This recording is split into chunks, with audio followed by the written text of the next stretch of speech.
Kanchipuram వకుడా silks నాణ్యత మా ప్రాధాన్యత. మదీనాగూడ, మియాపూర్, హైదరాబాద్ లో త్వరలో శుభారంభం.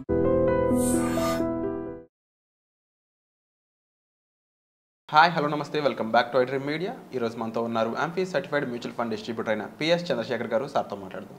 Hi sir. హాయ్ అండి. సార్, ఒక ఇన్వెస్ట్మెంట్ స్ట్రాటజీ 70:15:15 ఈ ఇన్వెస్ట్మెంట్ స్ట్రాటజీ రూల్ అయి ఉండొచ్చు. దీనికి సంబంధించి మన ఆడియన్స్కి ఎలాబరేట్గా బ్రీఫ్గా ఎక్స్ప్లెయిన్ చేస్తారు.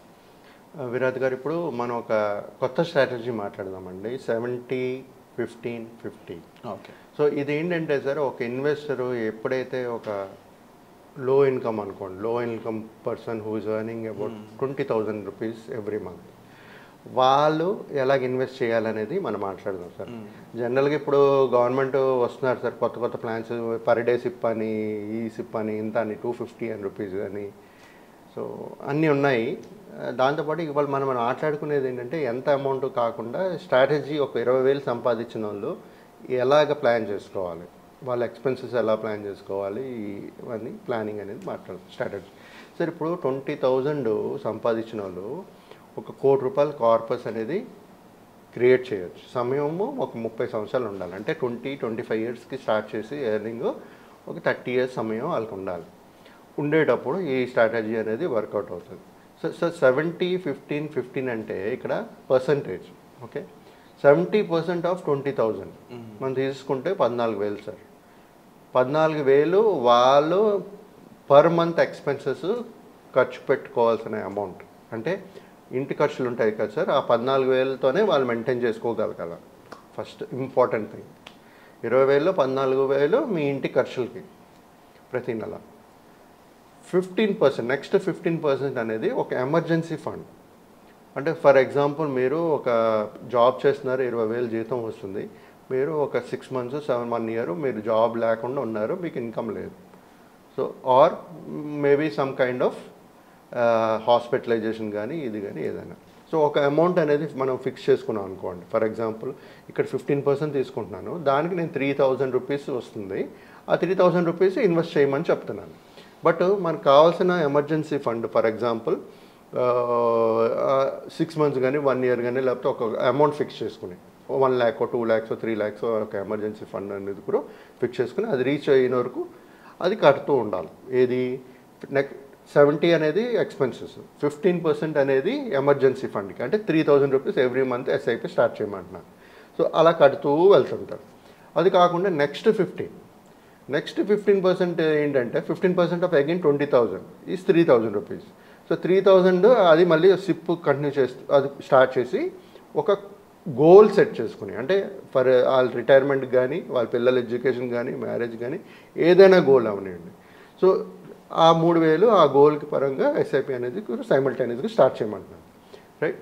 ఇక్కడ 14,000, 70% అంటే 14,000 ఎక్స్పెన్సెస్, 15%, నెక్స్ట్ 15% ఏమో emergency fund, 3,000 rupees SIP every month. Next 15% again 3,000 for goal investments చేస్తూ వెళ్ళండి. చేసేటప్పుడు సార్ మన చూసుకుంటే మన గ్రోత్, ఇన్ఫ్లేషన్ ఒక 5% తీసుకోండి, రియల్ జీడిపి ఒక 6.5 అయితే తీసుకోండి.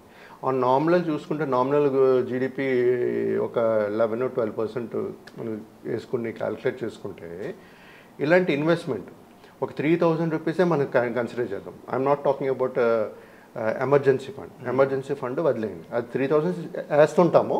బట్ గోల్ పరంగా వేసే 3,000 గురించి మాట్లాడుకుంటే, 30 years కానీ మనం వేసుకుని 12% రిటర్న్స్ వస్తున్నాయి అనుకుంటే, ఓకే, వాళ్ళకు వచ్చే కార్పస్, క్రియేట్ చేసే కార్పస్ 93 lakhs వరకు చేయగలుగుతారు. Only with 3,000 for 30 years. 3,000 30 years 95 lakhs. గుర్తుపెట్టుకోండి సార్. ఇక్కడ మనకి ఎమర్జెన్సీ ఫండ్ ఒక 1 lakh, 2 lakh, 3 lakh, maybe 5 lakhs వరకు కావాలనుకోండి. ఓకే, 5 lakhs పెట్టేశారు. సో మిగతా ఇన్వెస్ట్మెంట్ మరి ఏదైతే కార్పొరేట్ మీకు కంటిన్యూ చేస్తున్నారు కదా 3,000, దాంట్లో కూడా కార్పస్ క్రియేట్ అవుతుంది కదా 30 yearsకి. సో ఈ రెండు కలుపుకుంటే వాళ్ళకి 2 కోట్లు ఈజీగా చూడగలుగుతారు. అవును, మీకు అర్థమవుతుందా సార్? కాకపోతే ఇక్కడ కావాల్సింది ఇంపార్టెన్స్ ఏంటంటే, వాళ్ళకి వచ్చిన అమౌంట్ని ఎలాగా మనం కంట్రోల్లో పెట్టుకోవాలి. Main expenses sir. ప్రతి ఒక్కరు ఫెయిల్ అయ్యేది ఎక్కడంటే ఎక్స్పెన్సెస్. ఓవర్ ఎక్స్పెన్స్ చేస్తారు, అంటే ఎక్కువ ఖర్చు పెడుతుంటారు. మనకి ఏదైతే ఇప్పుడు వాంట్స్, నీడ్స్ ఉంటాయి కదా, నీడ్స్ వేరు, వాంట్స్ వేరు. వాంట్స్ మీద ఎక్కువ పెడుతుంటారు. అది అది కంట్రోల్ చేయగలిస్తే ఇలాంటి స్ట్రాటజీ అనేది ప్రతి ఒక్కరూ ఇన్వెస్ట్ చేయగలుగుతారు. కానీ ఇంకోటి ఏంటంటే సార్, ఈ స్ట్రాటజీ వాడిన మ్యూచువల్ ఫండ్స్లో పెడితే రిస్క్ భయం అనేది టెన్షన్ భయం ఉంటుంది ప్రతి ఒక్కరికి. ప్రతి ఒక్క ఇన్వెస్టర్ ఇప్పుడు ఆలోచించేది ఏంటంటే సార్, ఇలాంటి పేదవాళ్ళు ఎవరైతే 20,000 సంపాదిస్తారో వాళ్ళు maybe they are not well educated or they are not skilled job workers. మీకు అర్థమవుతుందా సార్? స్కిల్డ్ వర్కర్స్ అయితే ఎడ్యుకేటెడ్ అయి ఉంటారు, భయపడరు.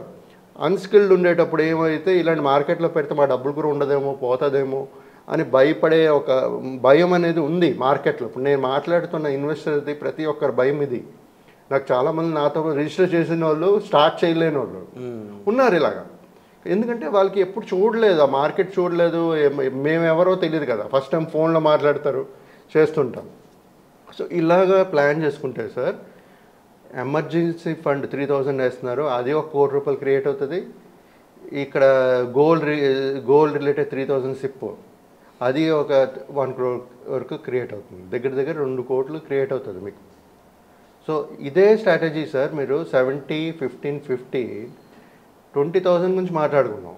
అది 50,000, 60,000, 70,000 వచ్చిన వాళ్ళు కూడా చేసుకోవచ్చు. మీకు అర్థం, అప్పుడు అమౌంట్ పెరుగుతుంది కదా మనకి. ఇప్పుడు 20,000 సంపాదించినవాడు 70% అంటే 14,000. అదే ₹1,00,000 సంపాదిస్తే 70% మీ ఎక్స్పెన్సెస్ పెట్టుకోండి, 15% మీ ఎమర్జెన్సీ ఫండ్ పెట్టుకోండి, ఇంకా మంచి కార్పస్ అనేది క్రియేట్ అవుతుంటుంది. సో ప్రతి ఒక్కరూ స్ట్రాటజీస్ సార్, ఒక్కొక్క మనిషి దగ్గర నుంచి స్ట్రాటజీస్ మారుతూ ఉంటుంది. ఈ స్ట్రాటజీస్ ప్లాన్ చేసుకుంటూ ఒక ఎక్స్పర్ట్ అడ్వైస్ తీసుకుంటూ మీరు జర్నీ ప్లాన్ చేసుకుంటే మీ కార్పస్ అనేది, మీ గోల్ అనేది ఈజీగా రీచ్ అవ్వగలుగుతారు. డెఫినెట్లీ మెయిన్ పాయింట్ మీరు అబ్జర్వ్ చేసినట్లయితే రూపాయికి ₹2 వస్తే ₹10 ఇంకెంత వస్తుంది అనే ఒక పాయింట్ అయితే ఇక్కడ సార్ అండర్ గ్రౌండ్కి చెప్పడం జరిగింది. అంటే ముఖ్యంగా మీరు అన్నెసరీ ఎక్స్పెన్సెస్ తగ్గించుకున్నట్లయితే ఒక మంచి అమౌంట్ అనేది మీరు ముందుగా ఇన్వెస్ట్ చేయడానికి ట్రై చేస్తే అది చాలా వరకు మీ ఫ్యూచర్ ఎక్స్పెన్సెస్ అయి ఉండొచ్చు, ఫ్యూచర్ నీడ్స్ అయి ఉండొచ్చు, ఫ్యూచర్ గోల్స్ అయి ఉండొచ్చు, వాటన్నిటినీ కూడా ఈ మ్యూచువల్ ఫండ్స్ ద్వారా మీరు తీర్చుకోవచ్చు అని చెప్పొచ్చు. సో దీనికి సంబంధించి మరింత ఇన్ఫర్మేషన్ గైడెన్స్ కావాలనుకున్నట్లయితే మీరు డిస్ప్లే అవుతున్న నెంబర్స్ కాల్స్ సంబంధించవచ్చు. అలాగే ముఖ్యంగా PS చంద్రశేఖర్ గారితో ఎలాంటి ఎపిసోడ్స్ మీరు ఎక్స్పెక్ట్ చేస్తున్నారో కామెంట్ సెక్షన్లో తప్పకుండా మెన్షన్ చేసినట్లయితే అలాంటి ఒక ఇన్నోవేటివ్ ఎపిసోడ్స్ అనేవి మీ ముందు తీసుకురావడానికి మేము ప్రయత్నం చేస్తాం. Thank you so much sir. Thank you.